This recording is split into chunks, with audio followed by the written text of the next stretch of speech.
വീലാൻഡിൻ്റെ entrance വരുന്ന ഇതാണ്. മുമ്പിൽ പേരും കാര്യങ്ങളൊന്നും കാണുന്നില്ല. ആദ്യം കയറുന്ന കവാടം എന്ന് പറയുന്നത് ഇതാണ്. ലെഫ്റ്റ് സൈഡിൽ റൈറ്റ് സൈഡിലായിട്ട് എന്തോ ലൈറ്റൊക്കെ ലേസർ ലൈറ്റൊക്കെ ആയിട്ട് എന്തോ സംഭവങ്ങളൊക്കെ ചെയ്തു വെച്ചിട്ടുണ്ട്. ഭംഗിയായിട്ടുണ്ട്. അല്ല പിന്നെ ഒരു ചെറിയ പാലം പോലത്തെ സംഭവം. അകത്ത് കയറിയപ്പോൾ മനസ്സിലായ കാര്യം എന്ന് വെച്ച് കഴിഞ്ഞാൽ വർക്ക് മുഴുവനായിട്ടും തീർന്നിട്ടൊന്നുമില്ല.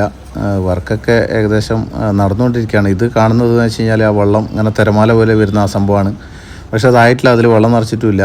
പിന്നെ അതുപോലെ തന്നെ കുട്ടികൾക്ക് കളിക്കാനുള്ള ഒരുപാട് സംഭവങ്ങളൊക്കെ ഉണ്ട്, റൈഡും കാര്യങ്ങളൊക്കെ ഉണ്ട്. ചെറിയ ചെറിയ കുട്ടികൾക്കുള്ള സാധനങ്ങൾ അതും വർക്ക് ഇപ്പോൾ ചെയ്യുന്നില്ല. സംഭവം എന്ന് പറഞ്ഞാൽ ഉദ്ഘാടനത്തിൻ്റെ ആ ദിവസമാണ് ഇന്നത്തെ ദിവസം. അതായത് ഇന്ന് 30-ാം തീയതി മാർച്ച് 2025. അപ്പോൾ ഇന്ന് വൈകിട്ടാണ് ഇതിൻ്റെ ഇനോഗ്രേഷൻ നടന്നത്. അപ്പോൾ ജസ്റ്റ് ഇനോഗ്രേഷൻ്റെ ഭാഗമായിട്ട് തുറന്നതെന്ന് തോന്നുന്നു. പിന്നെ വെള്ളത്തിൻ്റെ ആ റെയിൻ സിസ്റ്റം, പിന്നെ അതുപോലെ തന്നെ നമ്മൾ ആ റൗണ്ട് ഇട്ടിട്ട് നിരങ്ങിപ്പോകുന്നില്ല, അത് ആ സംഭവങ്ങളൊക്കെ ഉണ്ട്. അപ്പോൾ അതൊക്കെ മുഴുവനായിട്ട് വർക്കിംഗ് ആയിട്ടില്ല. അതിൽ വെള്ളം നിറച്ചിട്ട് ഫില്ല് ചെയ്തിട്ടൊന്നുമില്ല. അതൊക്കെ ഉണ്ട്. പിന്നെ നടന്നു പോകുന്ന പാതയോരത്ത് ഇതിൻ്റെ ഈ വലിയ ടവർ പോലത്തെ ഒരു സംഭവമൊക്കെ ആക്കി വെച്ചിട്ടുണ്ട്. നല്ല പൊതുവെ കാണാൻ നല്ലൊരു ഭംഗിയാണ്. ചെറിയ കുട്ടികളായിട്ടും ഫാമിലി ആയിട്ടൊക്കെ പോയി ജസ്റ്റ് ഒന്ന് ചില്ല് ചെയ്യാൻ പറ്റിയ നല്ല സ്ഥലമാണ്. കുറച്ച് ടൈം പാസ്സാക്കാനും നല്ല എൻജോയ്മെൻറ്റ് ചെയ്യാൻ പറ്റിയ നല്ല സ്ഥലമാണ്. ഇതൊക്കെ ഓപ്പണായി വന്നെങ്കിലേ ഇതിൻ്റെ മുഴുവനായിട്ടുള്ള ഒരു ഇത് കിട്ടുള്ളൂ. അപ്പോൾ അതിൻ്റെ ഇടയിൽ അസ്കറിനൊരു ആഗ്രഹം ചെറിയ ഊഞ്ഞാലാടണമെന്ന്. അങ്ങനെ അവിടെ ഒരു സിംഗർ ഉണ്ടായിരുന്നു. അപ്പോൾ അതിൽ ഞാനും കൂടി ഒന്നിരുന്ന് ഊഞ്ഞാലാടി. അപ്പോൾ ഇതിലേക്ക് കയറാൻ വേണ്ടി 100 രൂപ ചാർജ് എന്ന് പറഞ്ഞു. പക്ഷേ ഇന്ന് ഫ്രീ ആയിരുന്നു. ഇന്ന് അകത്തേക്ക് കയറാൻ വേണ്ടി ഉദ്ഘാടനത്തോടനുബന്ധിച്ച് അകത്ത് കയറാൻ വേണ്ടി ആരും പേയ്മെൻ്റ് ഒന്നും കൊടുക്കേണ്ട വന്നിട്ടില്ല. അപ്പോൾ അകത്ത് കയറി അതിനകത്തെ വ്യൂസൊക്കെ ഒന്ന് ജസ്റ്റ് കാണാൻ വേണ്ടിയുള്ള ഇതെല്ലാം എന്ന് പറഞ്ഞു കഴിഞ്ഞാൽ ആ ചെറിയ വെള്ളച്ചാട്ടം പോലത്തെ സംഭവമാണ്. പക്ഷെ അതിലൊന്നും വെള്ളം ഫില്ല് ചെയ്തിട്ടുമില്ല.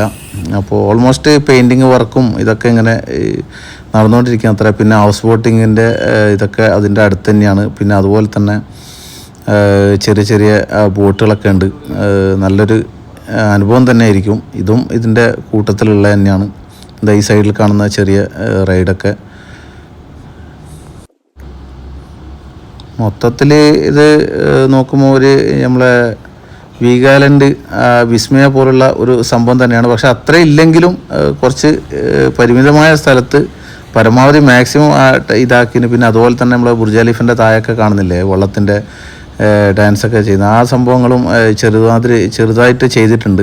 അതുപോലെ തന്നെ പാർക്ക് സിസ്റ്റം ഉണ്ട് അതിനുള്ളിൽ. പാർക്ക്, അതായത് പാർക്ക് നമുക്ക് ഇത് മാത്രം അമ്യൂസ്മെൻറ്റ് പാർക്കിൻ്റെ ആ സിസ്റ്റം മാത്രമല്ല, അതിനകത്ത് നമുക്ക് ഇരുന്നിട്ട് കുറച്ച് ഐസ്ക്രീമൊക്കെ കഴിക്കാനും കുറച്ച് സംസാരിച്ച് അവിടെ ഇരിക്കാനുള്ള ഒരു അവിടെ എത്തിയത് ഏകദേശം ബാങ്ക് കൊടുക്കുന്ന സമയമായതുകൊണ്ട് തന്നെ കുറച്ച് ഇരുട്ടുണ്ടായിരുന്നു. അതുകൊണ്ടാണ് കുറച്ച് വീഡിയോയിൽ കുറച്ച് മങ്ങിയിട്ട് കാണുന്നത്. പിന്നെ പാർക്കിംഗ് സൗകര്യം എന്ന് പറയുന്നത് അപ്പുറത്തൊരു ചെറിയൊരു സ്ഥലത്ത് മാത്രമേ കുറച്ച് പാർക്കിംഗ് ആയിട്ടുള്ളൂ. ബാക്കിയുള്ള സ്ഥലങ്ങളിലൊക്കെ പാർക്കിംഗ് എന്ന് പറയാൻ മാത്രമല്ല, റോഡ് സൈഡിൽ തന്നെയാണ് പരമാവധി വാഹനങ്ങളൊക്കെ നിർത്തിവെച്ചിട്ട് കാണുന്നത്. ഈ കാണുന്നതാണ് കുറച്ച് പാർക്കിംഗ് ആയിട്ട് കാണുന്നത്. അതായത് നമ്മൾ ഈ മെട്ടമ്പൽ ഭാഗത്തുനിന്ന് വെള്ളാപ്പ് ഭാഗത്തേക്ക് വരുവാണെങ്കിൽ റൈറ്റ് സൈഡിലായിട്ട് ചെറിയൊരു സ്ഥലമുണ്ട്. ആ സ്ഥലത്തൊരു ഗേറ്റിനകത്ത് പാർക്കിംഗ്.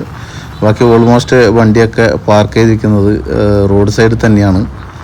അത് ഇതേപോലെ ആണെങ്കിൽ മറ്റുള്ള വാഹനങ്ങൾക്ക് ബുദ്ധിമുട്ടാവോ അതിൽ പോകാനുള്ളത് കാര്യങ്ങൾ ചെയ്യേണ്ടതാണ്.